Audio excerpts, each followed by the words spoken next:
A minha história com a terapia ocupacional deu início lá em 2008, quando eu estava naquela fase pré-vestibular decidindo o que eu ia fazer da minha vida. Eu sempre gostei de crianças, sempre pensei que esse poderia ser meu caminho, pensei em fazer psicologia, pensei em estudar pedagogia para poder me manter ali trabalhando com o desenvolvimento infantil, mas eu confesso que eu não conhecia sobre a terapia ocupacional e foi uma grande surpresa pensar aqui na minha trajetória e lembrar de que, na verdade, não fui eu que escolhi a terapia ocupacional. Eu costumo falar que é a terapia ocupacional quem me escolheu.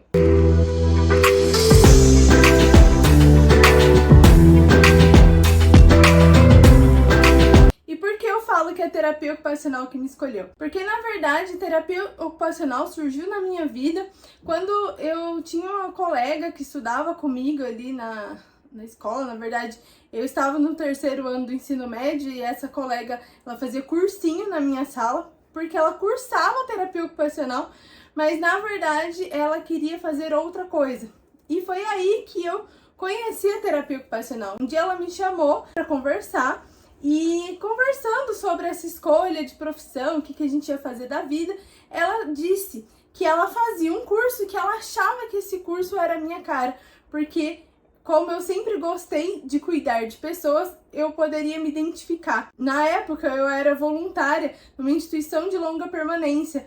Eu trabalhava ali cuidando de idosos. E o olhar dela acabou sendo mais para essa questão dos idosos. E ela me contou um pouco sobre o trabalho da terapia ocupacional, me deu alguns livros do início da faculdade, o jaleco.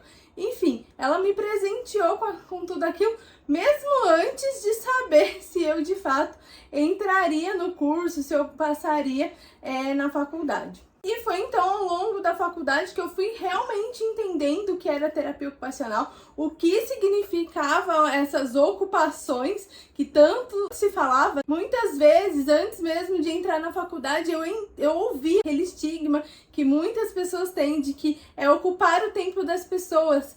E se a gente parar para pensar, não é essa colocação, ela não está de todo errado. Porque sim, nós ocupamos, mas nós ocupamos de uma maneira saudável, pensando nas atividades, naquilo que tem sentido para nós enquanto ser humano. E eu acabei vindo para o público infantil por conta desse meu interesse pelo desenvolvimento humano, pelo comportamento humano. Eu sempre gostei de criança, é uma coisa que sempre foi natural para mim.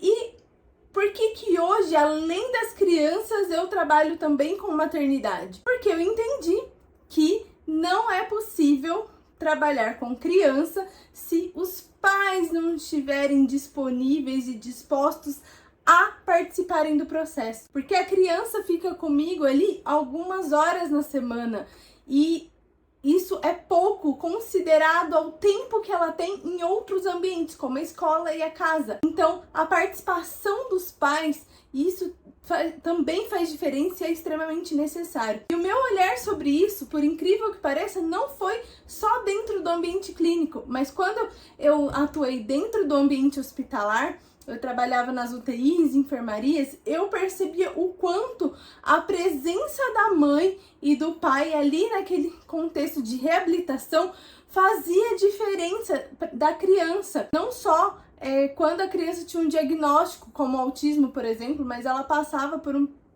uma questão, um longo período de internação que precisava passar por um processo de reabilitação, mesmo dentro do ambiente hospitalar.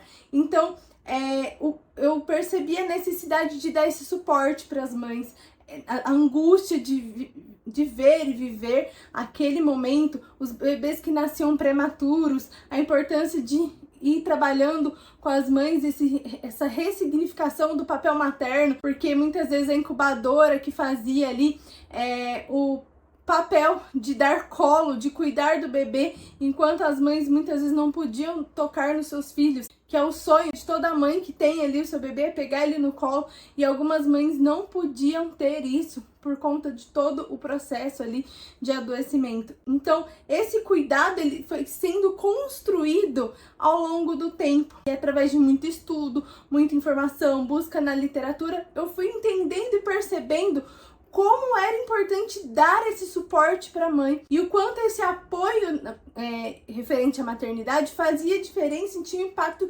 direto no desenvolvimento da criança. Então, de forma mais prática, eu entendo que modificar o comportamento, a forma como a mãe reage a uma situação ali de angústia, de desespero. Então, quando, por exemplo, a criança cai e ela bate a cabeça, por exemplo, o quanto o adulto se manter calmo, ele conseguir lidar com aquela situação de uma maneira mais simples, interfere diretamente na forma como a criança vai reagir àquele momento. Não estou dizendo aqui, gente, que tem uma coisa que é certa, tem um jeito certo, nós devemos agir como um robô. Não é isso. Mas o quanto, de fato, as nossas ações, elas vão interferir diretamente no comportamento que a criança vai desempenhar. Então, quando a criança faz uma birra dentro de um supermercado, qual a nossa postura? Como que a gente age e como que isso vai trazer de volta uma adaptação de regulação daquela criança a partir daquela birra, para entender que aquele contexto ali não é o ideal para ela fazer aquilo, ou que naquele momento ela não vai ter aquele objeto de desejo que não é possível. Enfim, são várias estratégias, várias alternativas aí que a gente vê que a mudança de comportamento da família, ela impacta muito mais no comportamento da criança do que ficar ali apenas focada no comportamento da criança. Então esse trabalho ele tem que ser em conjunto, nós devemos agir em conjunto e dar esse suporte emocional também para as mães, porque às vezes elas querem dividir algumas questões com seus familiares, mas por eles não entenderem muito sobre o diagnóstico, acabam achando que a mãe está exagerando, que a mãe tem um olhar muito pessimista, que ela está sendo muito fresca, caçando pelo em ovo, uma frase muito comum que as mães trazem no ambiente terapêutico. Então, fazer esse papel de suporte emocional também ajuda nesse processo da mãe entender e aceitar o diagnóstico. Então, toda essa trajetória, tudo que eu fui vivenciando, que eu fui trabalhando, que eu fui conhecendo ao longo do tempo, foi o que me trouxe até aqui. E é por isso que hoje eu faço o que eu faço. Eu vejo resultado, eu vejo sentido. Quantas mães não trazem os relatos de que quando elas começaram a mudar os seus comportamentos, a olhar para o filho de uma forma mais esperançosa, mais motivadora, acreditando realmente que eles são capazes de se desenvolver, o quanto isso trouxe de resultado positivo e o quanto elas viram que de fato a criança ela conseguiu mostrar para as mães a sua capacidade, conseguiu se desenvolver e conseguiu apresentar ali coisas que elas nem imaginavam que eles poderiam fazer.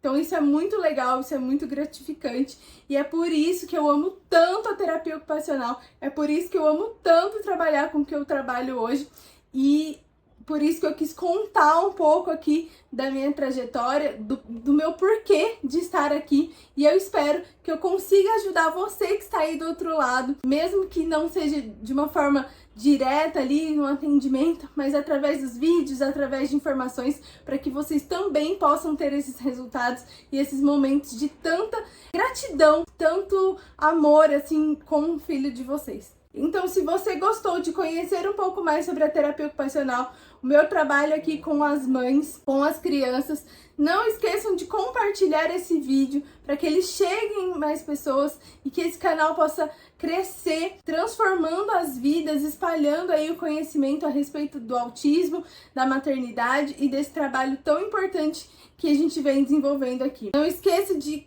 dar o seu joinha, curtir o vídeo, se inscreva no canal para receber notificações de próximos vídeos que vão surgir aqui no canal. Escreva no comentário se tem alguma dúvida, alguma coisa que eu já te ajudei ou algo que você gostaria que possa te ajudar nesse momento. E é isso, até o próximo vídeo.